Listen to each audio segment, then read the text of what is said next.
제사제도에 있어서 크게 네 가지 종류로 나누어지게 되는데, 성경 레위기서에 기록된 순서대로 첫 번째는 번제, 두 번째는 화목제, 세 번째는 속죄제, 그 다음으로는 속건제로 나누어집니다.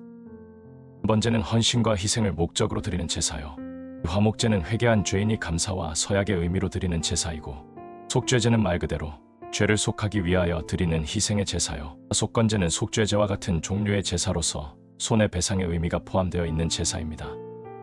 지난 시간 번제에 이어서 이 시간에는 속죄제에 대해 알아보겠습니다. 속죄제는 죄인이 자기의 죄를 용서받기 위하여 드리는 제사로서 가장 중요한 제사라고 해도 과언이 아닐 것입니다.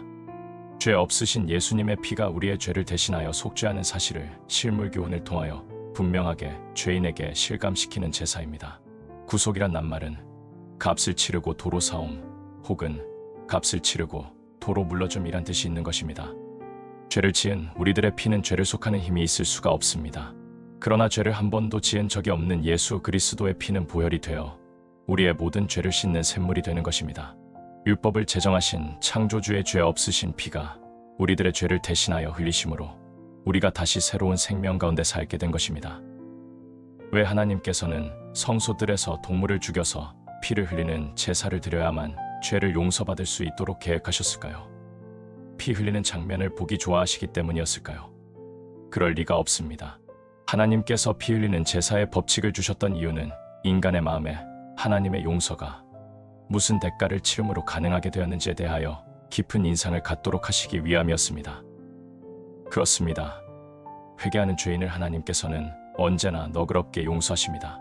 그러나 그 용서를 위하여 주님께서는 갈보리의 십자가의 대가를 지불하셔야만 하였습니다. 하나님께서는 동물이 피를 흘리는 장면을 직접 목도하도록 성소 제도를 고안하셔서 죄인이 구세주의 사랑과 희생에 대하여 뼈저린 감사의 마음을 느끼게 되므로 그 결과로 인간들이 죄를 미워하고 의를 사랑하도록 하시기 위하여 제사제도를 주셨던 것입니다.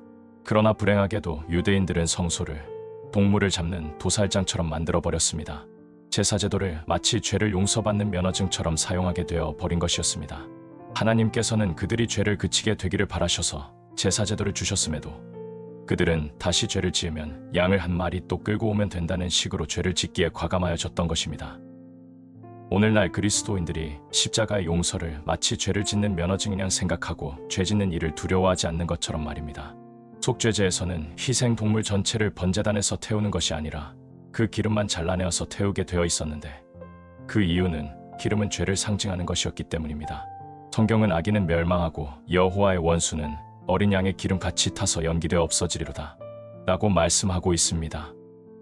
그 나머지 시체는 이스라엘 진영 밖에 지정된 장소에 내다가 불로 소각해버렸는데, 그것은 죄와 분리되지 아니한 죄인들은 결국 새 예루살렘 성문 밖에서 유황불로 타서 멸망받게 될 것을 상징한 것이었습니다. 속죄제에 있어서 기름 부음 받은 제사장이 죄를 범했을 경우와 이스라엘 백성 전체가 죄를 범했을 경우에는 그 둘을 동일한 크기의 죄로 다루었는데, 그러한 경우에는 제물의 피를 성소 안으로 가져가서 지성소 앞에 있는 휘장 앞 바닥에다가 7번 뿌리게 하였습니다. 그 피를 통하여 죄인이 고백한 죄는 상징적으로 성소로 옮겨지게 되는데, 제사장이 그 죄를 위하여 하나님 앞에서 중보의 기도를 올려야 죄를 용서받게 되는 것을 표상하는 것이었습니다. 레위기는 이렇게 기록하고 있습니다.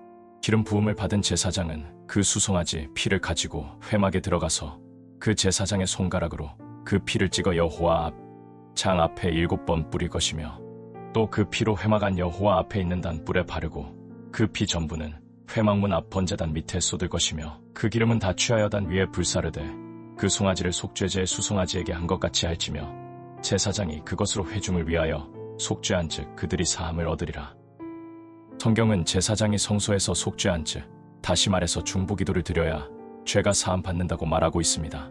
그것은 상징적으로 성소 안에 뿌려진 피는 죄인의 죄가 성소 안으로 옮겨진 것을 말하는 것이었습니다.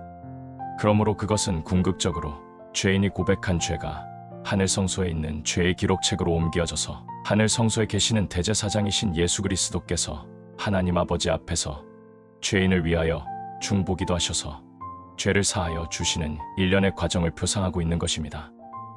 주님께서 십자가에서 돌아가심으로 인류의 죄를 위한 용서를 마련하신 것이요, 또한 구속을 시작하신 것입니다. 성소의 번제단으로 표상된 십자가에서 당신 자신의 죽음으로 용서할 수 있는 권한을 마련하신 이후 당신 자신의 피를 가지고 승천하셔서 하늘 성소에 들어가 우리들을 위하여 대제사장이 되셔서 우리 죄를 위하여 중보하시며 당신의 보혈의 은혜와 능력을 제공하고 계신 것입니다. 예수님의 죽음은 우리 인류에게 다시 한번 영생의 기회를 주기 위하여 죽으신 대속의 죽음이었습니다. 속죄제는 바로 이 감동적인 사실을 우리에게 가르쳐 주고 있는 것입니다. 예수 그리스도의 십자가를 바라보고 그 의미를 이해하게 될 때야 비로소 우리는 믿음을 가질 수 있습니다. 그 믿음은 단순히 지적인 이해나 동의를 말하는 것이 아닙니다. 그 믿음은 우리의 온 생애를 바쳐 하나님을 순종하며 따르기를 원하도록 만드는 사랑으로 역사하는 믿음인 것입니다. 그래서 성경은 하나님이 세상을 이처럼 사랑하사 독생자를 주셨으니 누구든지 저를 믿는 자마다 멸망치 않고 영생을 얻게 하려 하심이라고 말씀하고 있는 것입니다. 이것이 바로 성소에 나타나 있는 하나님의 메시지의 중심입니다. 이제 죄를 지은 자는 제사 드릴 제물을 가지고 성소로 향하여 걸어가게 되는데 그때 그는 성소를 바라보며 희망을 돋워주는 세 가지 물체를 보게 됩니다. 하나는 흰 세마포로 만들어진 성소 바깥벽인데 그 흰 색깔은 죄인이 성소 안에 머물러 있는 한 하나님의 의로 가리움을 받는다는 사실을 상기시켜 줌으로써 큰 위로를 안겨다 주게 됩니다. 또 한 가지는 번제단에서 타오르고 있는 연기인데 그것은 죄인이 죄를 자복하기만 하면 자기의 죄가 연기처럼 올라가 버리고 말 것이 하는 소망을 갖게 하는 것입니다. 또 다른 한 가지 눈에 들어오는 것은 성소 지붕 위에 머물러 있는 하나님의 임재를 상징하는 구름이었습니다. 그것은 성소 안에 하나님께서 임재해 계시다는 엄숙한 마음을 갖게 하지만 동시에 하나님은 두렵기만 한 분이 아니라 인간의 죄를 사하여 주시기 위하여 인간들 가운데 머물기를 즐거워하시는 사랑의 하나님인 사실을 일깨워 줍니다. 성소문의 색깔이 주는 의미. 성소에 도착하게 되면 성소의 문을 통과하게 되는데 그것은 문이라기보다 휘장이었습니다. 그 휘장은 붉은색, 청색, 자주색으로 짜여 있었습니다. 붉은색은 앞으로 오실 메시아, 곧 구세주의 흘리실 피를 상징하는 것이었고 청색은 그분께서 아버지의 계명을 온전하게 지키시는 충성스러운 순종의 삶을 상징하는 것이었습니다. 유대인들에게 청색은 언제나 율법에 대한 순종을 상징하였습니다. 자주색은 왕족들만 입는 색깔로서 만왕의 왕이신 예수 그리스도의 신분을 상징합니다.